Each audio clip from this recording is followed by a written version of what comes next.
Hi, it's Writing Wednesday, and I on a very hot June day. It's starting, summer is here, and looking forward to summer reading like many of you. That's my favorite thing to do in the summertime. And I'm working on a couple of short stories. One is a science fiction story, and from an illustration, and the other is a noir story that's, if it's good, will end up in a noir anthology. So looking forward to that. And today I am going to take questions from you guys. Hi, Dana. Good. Hi. Sayre, I got your question. You're first. So this was a question from last week that I only saw after I had signed out. And it's a good question and something of general interest, so I saved it until this week.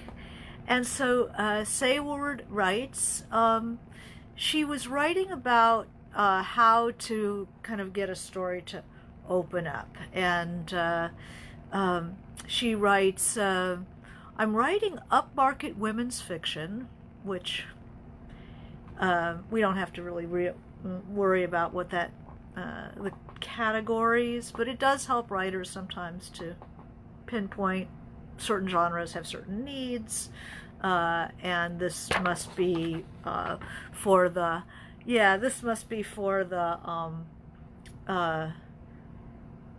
trying not for the trash category. I assume that's what upmarket means, that or that it pays. I don't know. And the industry standard is 80,000 words. So my old thing is pages. So 4 pages is 1,000 words. So this is like 240 pages. But my word count is around 57,000, so somewhat less than that. Math never was my strong point. I can make change really well, though. I have a side story I'm working to flesh out a little more in the novel, but even that won't give me the additional wordage that I need. Your books are always so full without random fillers thrown in to make word count. So I wondered if you have any tips for beefing up a story without adding unnecessary junk. I understand it's difficult to really offer advice without knowing the specifics of the story. No, it's not, because that's a really good question, and you've made yourself quite clear. Well, I'll tell you, when I was starting out as a young writer, I was only able to get like 3 pages. It's like I told the whole story in 3 pages. I mean, what else was there to say? Because I didn't understand that often the story unlocks from inside the sentences, that you've already written your story even at 3 pages or at 57,000 words. But often there's more in there. There's more inside the sentences. And I'll show you what I mean. It's always kind of clumsy when I show my writing because I'm holding the camera with one hand as I'm writing with the other. But this is a visual illustration, and if I do this, then it's backwards. But what happens is that you write a sentence like,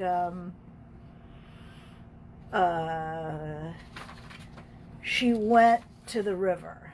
She went to the river. And I got a pen that doesn't work. Let's try this one. Okay, she went to the river. And I'm going to switch this around so you can see what I'm doing here.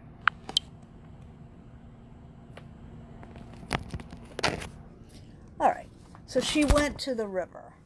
Let's put it down here. She went to the river. Everybody see that? Okay. Now, what happens is that there's 3 places in the sentence: subject, verb, object. Okay? And I wasn't an English major, so this is fast and dirty. Okay? She went to the river. Now we can open that sentence up. It's not a very interesting sentence. It doesn't tell us very much. But if I decide to go deeper into this sentence, if I decide that I want to have, say, an introductory clause, which is go in front of this. So what about this introductory? What about she went to the river? We can say,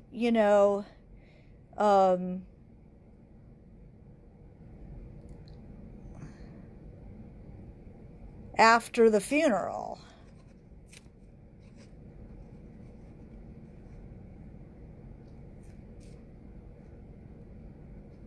She went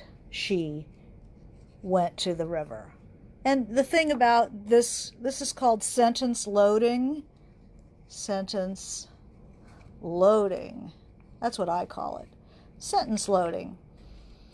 And what sentence loading basically is saying there are 3 slots, and you can improve, actually you can improve all of this, but you can expand different parts of this sentence to unlock the subject, the verb, or the object, or 2. Don't ever do 3, because then you need a machete to get through that.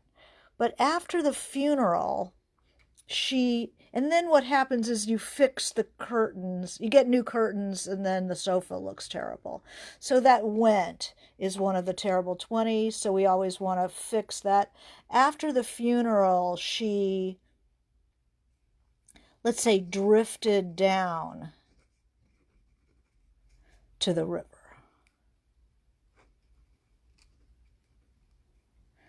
And so let's look at this funeral. Suddenly we have a funeral. We didn't even know that there was a funeral there, but now we do know there's a funeral. So whose funeral? After Charlotte's funeral, held in the old Anglican church on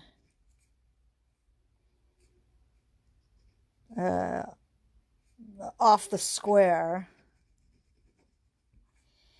She, and this presumably is our character, she, after Charlotte's funeral, held in the old Anglican church off the square. So this is all an introductory clause put into the subject slot, these little 3 pigeonholes.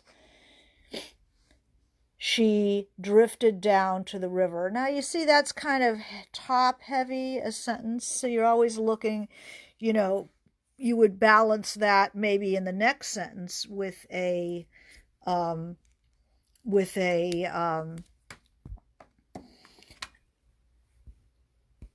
maybe with a something that's heavier in the middle or heavier on the end, but it's still kind of big. So church off the square, she drifted down to, instead of the river, we could say she drifted down to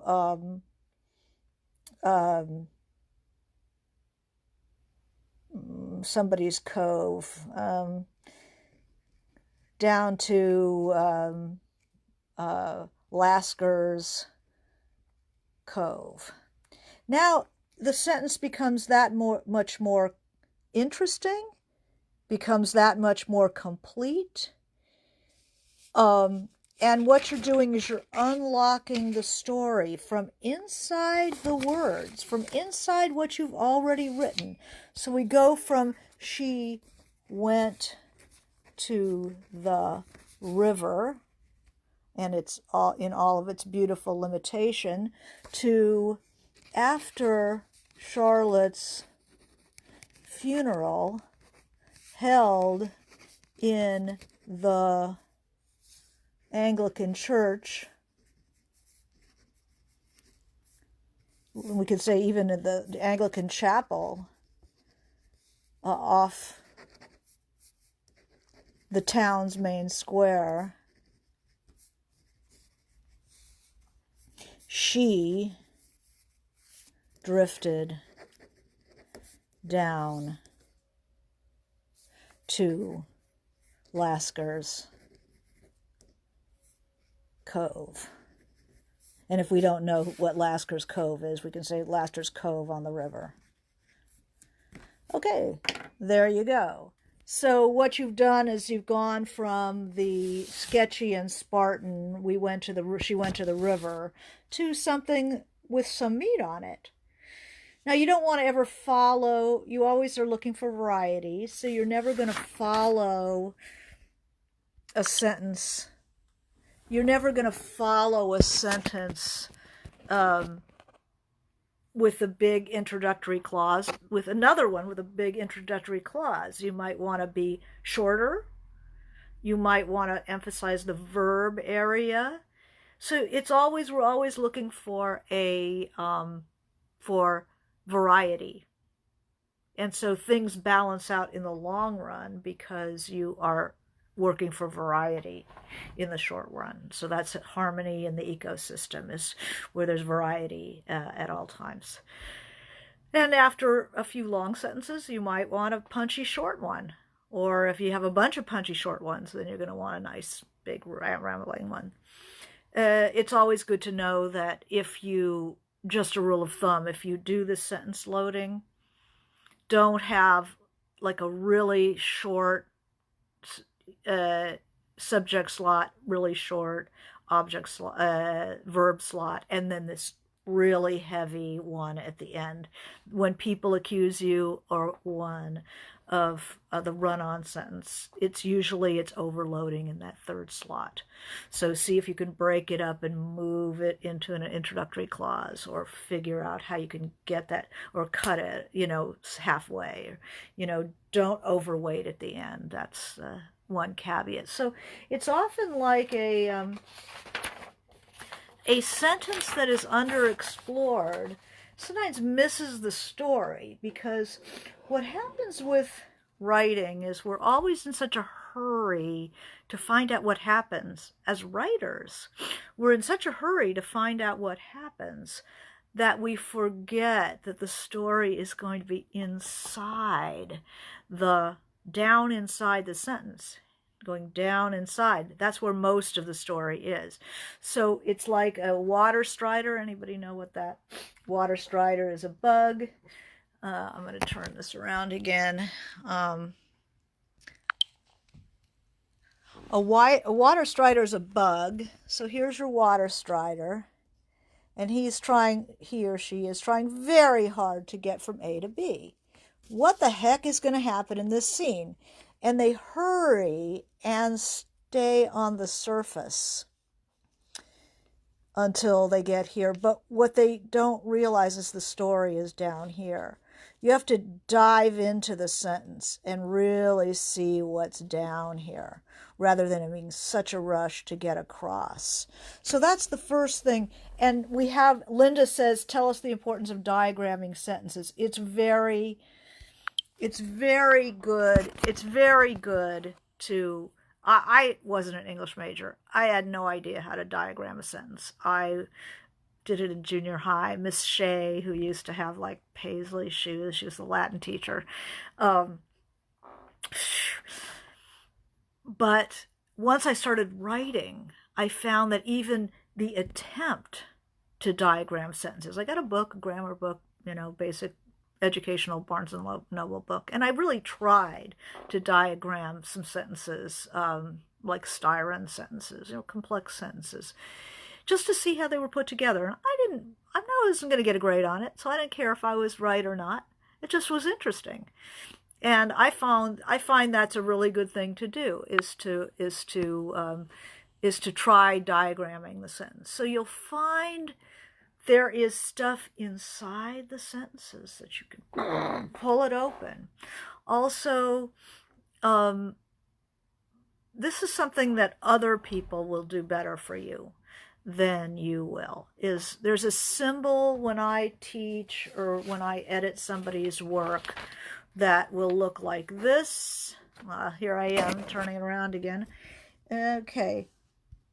There will be a symbol that looks like this,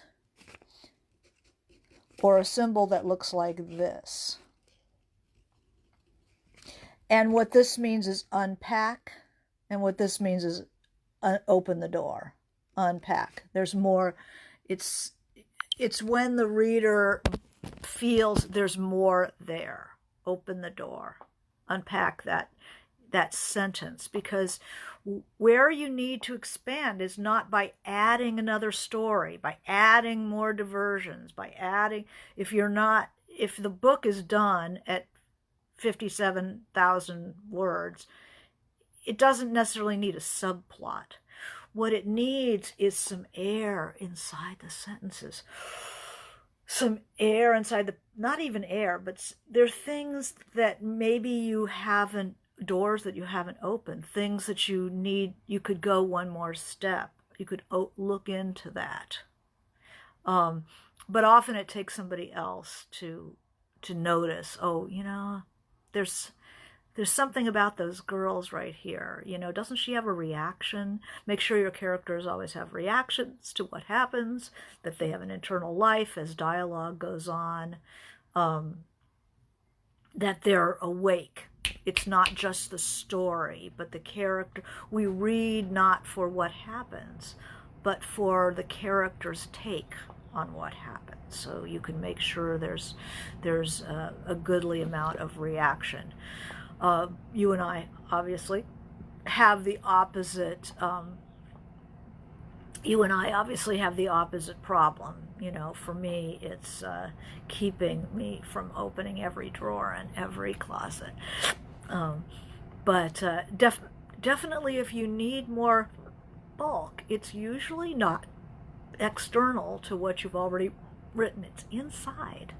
So take time and give that a try.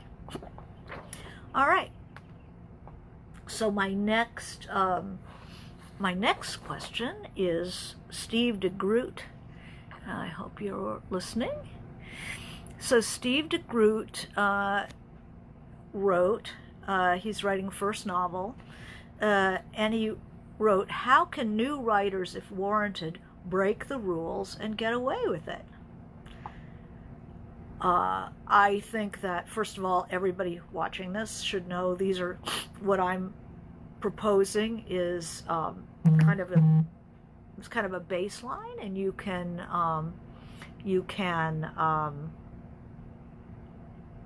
do what I'm suggesting or not. They're just tools in your tool belt. It's always good to know what Steve is calling the rules, or some basic idea of how realistic fiction is created, and have a full tool belt before you start going through and saying, but I don't want to use that tool. It's like painters who have a full range of paints to use.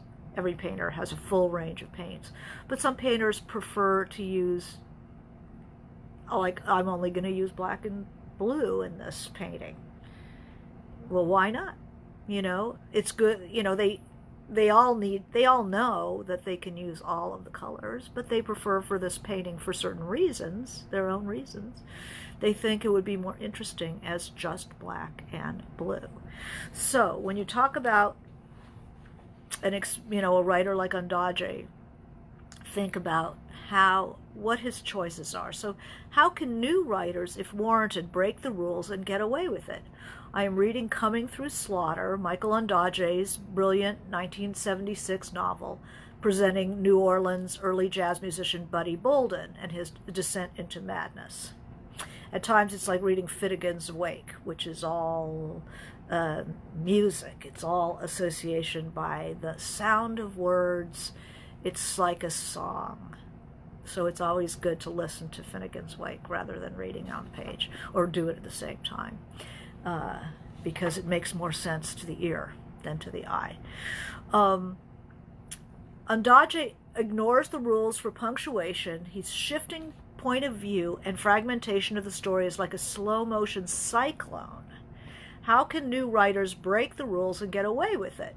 Is it because Ondaatje's writing was so compelling he was given a pass? I also love the layout of the pages of the novel. Large areas of white space interspersed with broken dialogue, like an orderly modernist collage. It's interesting that Steve is an artist. So he's writing a book, but he's still appreciating this book that he's reading, on a visual level, as well as in terms of the story. I think that new writers, if they're inventive and want to work on an inventive new form, I think it's not part of our times, is that we live in fragmented times, and that the fragmented form will be it's kind of in the zeitgeist. A lot of people are doing that now, more than were doing it in 1976 when Ondaatje was doing it. It is part of the zeitgeist. If you take a look at Any Man by Amber Tamblyn, let's see if I have it down here. She definitely uses a fragmented form for her pages. She's a poet, and Ondaatje is a poet. So Ondaatje, it's the first thing you need to know about him, is that he is bringing his technique, although this, and funny, this was, I don't see it, this was Ondaatje's first novel. So he was a new novelist too. He was a poet. And so he is using a lot of the techniques that you use in poetry. The white space, the way text is arranged on the page, very lyrical style, and that fragmentation.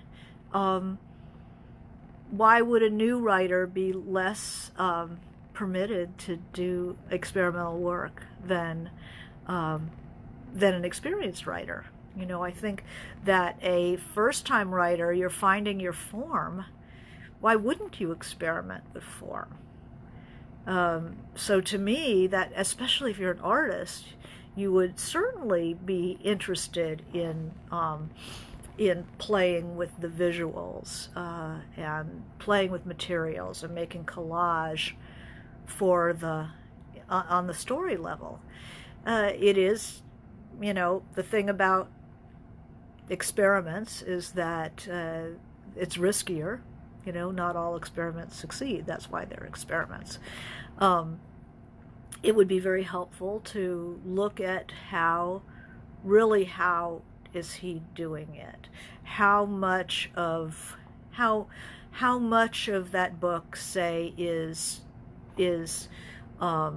collaged, real, or I don't even know if it's real or real simulated, like documents and advertising and historical.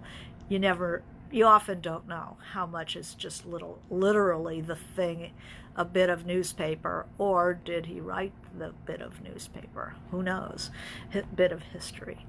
Look at the proportion, how much historical, like document-looking material does he use? How much is as told to there's a bunch of different voices. How much of that does he use? Look at the proportion. Look at you could try to write one of his paragraphs in there. But I would say that that new writers should break the rules. I think it's important for writers to know what the rules are. I mean, it's one thing to play with punctuation. It's another thing not to know how to use punctuation. Believe me, Ondaatje knew very, very well how to use what the correct punctuation was all about. As a poet, he is incredibly aware of how punctuation changes our reading of things. So when he does something, it's intentional. And the intention, being intentional, is very, very different from just not knowing the difference. So new writers owe it to themselves to understand the basics. But absolutely take the freedoms to experiment. It's usually easier when you're finding a voice to experiment and pulling things apart than once you have a certain kind of voice, a certain kind of thing that you feel expresses your view of the world in fiction. It's harder to change that. You're less likely to, because you feel that you've found yourself, whereas when you're still finding yourself is the time to find yourself. So I'd say, yeah, you, Steve, especially you, should play with this. You're a minimalist, and maybe the novel becomes burdensome.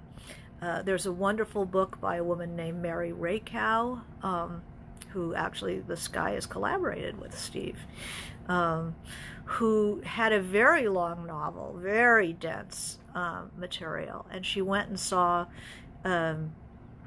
a Julian Schnabel show. And Julian Schnabel is a painter who he broke plates and broke bowls and, crockery and stuck them into very thick paint in the 80s. And they're beautiful, beautiful paintings. And we went to this show, and she looked at this one painting just for a long time, like mesmerized.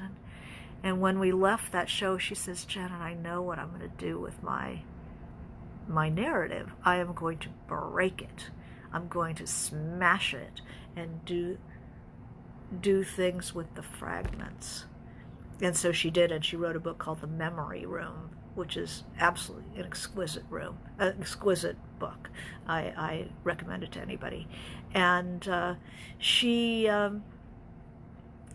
so it suited her. It suited the needs of her book. She was, as I've asked you guys, to always be open to what the world is suggesting you, to be in an improvisational mood. Even when you're editing, you can do things. But when you're creating and you have a new idea, why not? So I had another question in here by Lauren. Hi. Not only familiar with my novels, do you have an experience writing nonfiction? I've written some essays. It's not the thing that I focus on, but sometimes you just have something to say. You're going to say it. You don't necessarily want to, spend 4 years on it, or I don't. So the essay, yeah, I've written nonfiction. So if you want to ask a nonfiction question, Lauren, go right ahead. So here's another question from Jo Beth. Okay, I devoured a review copy of Chimes of a Lost Cathedral. So Chimes of a Lost Cathedral is my new baby, which, there it is, my new baby. It's coming out in July, but Jo Beth obviously got a review copy of it. I hope she reviews it.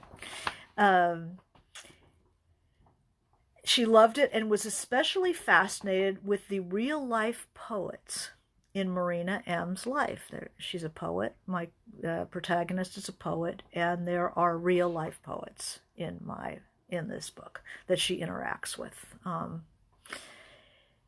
Are there any books you use that help you bring them to life in your story? I think I'm scared of peopling my own fiction with real-life characters. It seems like black double diamond level challenge, to borrow a ski term.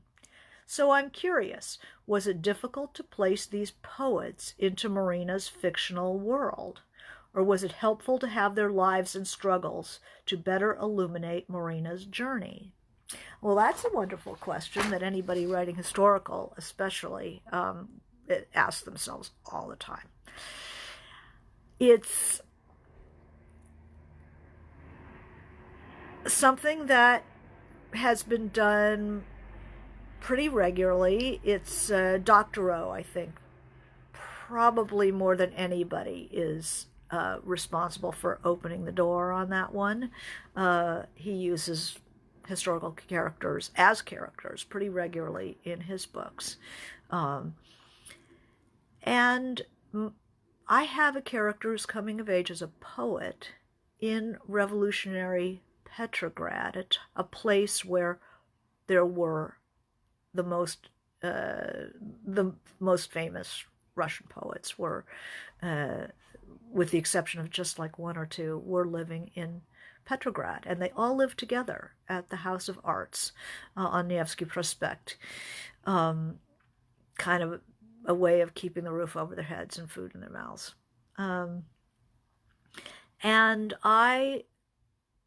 she interacts with these poets. These would be, if she was a poet in that period, in that city, from the background she was in, at the time of the House of Arts, and began to attend the House of Arts, she has already had interactions with Akhmatova. She has had interactions with other poets. In this book, she has interactions with the greats. And how do you do that? Well, whenever you're dealing with real people, you have such an obligation to get it right. You can't make a character out of a real person, no matter how famous, unless you have really gotten them right. You've read about them in similar situations through memoirs of what other people's encounters with them, what they were like. What were they like as people? Reading memoirs, reading nonfiction, reading. Luckily, the poets of Petrograd, the Russian poets, were a very tight circle. So everybody's biographies talk about the other people. They were a group, and they slept with each other, and they were certain kinds of people, and you can kind of prismatically create three-dimensional characters based on what has been said about them in different memoirs and different biographies. So the more you read, the more you get a feel for them as people, and then you go ahead and have them in live scenes. You're only the thing that reins you in, let's say, is the knowledge that people who are knowledgeable about that person will read that, and they might be pissed at your portrayal of such and such a person. But if you've read enough and you portray them a certain way, that that at least certain people have seen them very much that way, then when so-and-so is scandalized that you have had your character sleep with Mandelstam or something, if they're scandalized, it's like, yeah, you're scandalized, but you know what? If she was there, this is what would have happened. Because this character was a difficult person, and you've read about their encounters with this person. Even if somebody's a big fan of that, and person would say, oh, he would never have done anything like that. No, you've actually read somebody's autobiography who said that's exactly what happened to them. So it's like all history is recreating the world as evidence has shown that this is what would have happened. Now, my character has her own point of view. I do have some living, people who actually lived who are important characters in Chimes of Lost Cathedral, and they did incredible things for the Russian intellectuals, like people like Gorky. And I've read quite a bit about Gorky and the Gorky Menage, and I, in this period, Gorky was a savior, and I have such a feeling for him as a person, and Marina becomes very attached to him. So I say it was very helpful. It was impossible not to have them in this story, because it's about a coming of age of a poet, and she doesn't come of age in a church, she comes of age in the circle of Russian poets.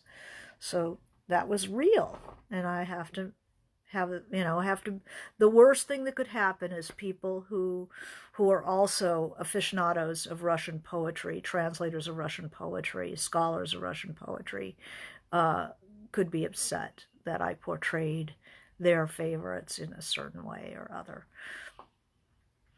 That's rotten. So what else can I... Okay, here's tips on how to organize your research.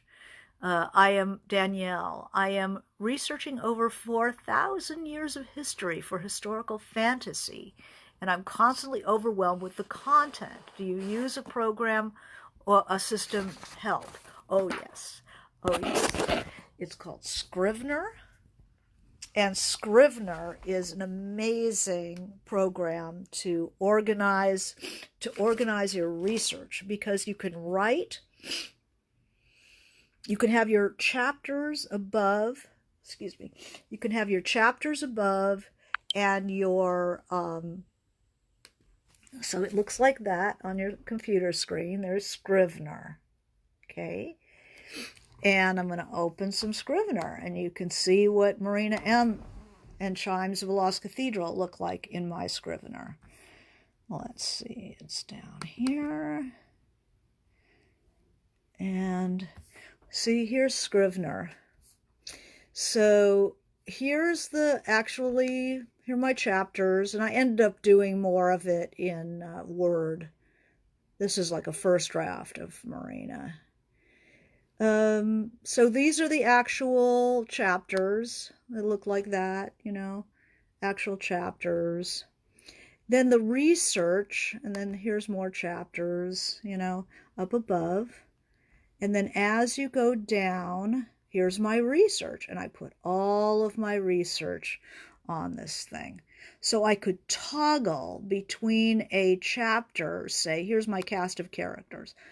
I can toggle between my cast of characters and the chapter. So it's like, what was that guy's name again? Oh, let's look at cast of characters. Oh, yeah. What was he like? I can put in like a list of Russian names. So when I want to name a character and can't think of a good name, I'll go here and get some Russian names. Here's a list of first names. You can just stick your research in there. You can do pictures. So what does Marina look like? Oh, here's another one. Oh, here's another idea. Oh, yeah, what does Genya look like? Oh, here's the mother, Vera Borisovna, there she is, here's the father. Oh, yeah, right. So I can toggle between pictures. I can toggle between articles. Here's, just any kind of article that I want to cut out. And I can even divide the screen in half and have two...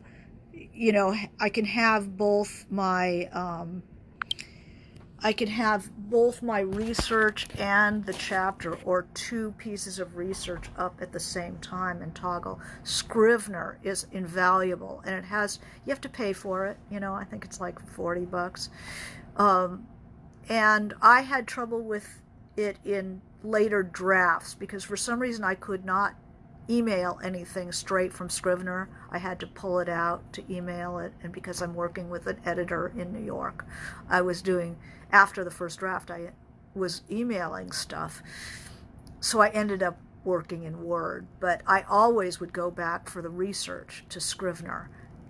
A friend of mine who is a documentary filmmaker told me about Scrivener long ago, and I've been addicted, as most writers are addicted to Scrivener. Scrivener is is the way to go, because you can remember I don't know anybody is as old as me, but if you can remember the olden days when you would take notes on index cards, and then you'd have a file. Gone are the days. Gone are the days. So Scrivener is the way to go to organize your research. So those are a few topics. Lauren, did you have any question about the nonfiction before I end this? All right. Well, thank you very much for watching. I hope you write well, and I will be, if you enjoy the broadcast, pre-order Chimes of Lost Cathedral. My new book comes out in 1st of July, but it always helps to open big on the first week, so if you pre-order, that's very helpful. And I will be doing a recap of Marina M. for people who either don't remember it for Chimes before it comes out, or if you just want to jump into the second book, you'll have some sense of who everybody is. So thank you for watching, and I'll be back next week. Thanks. Bye.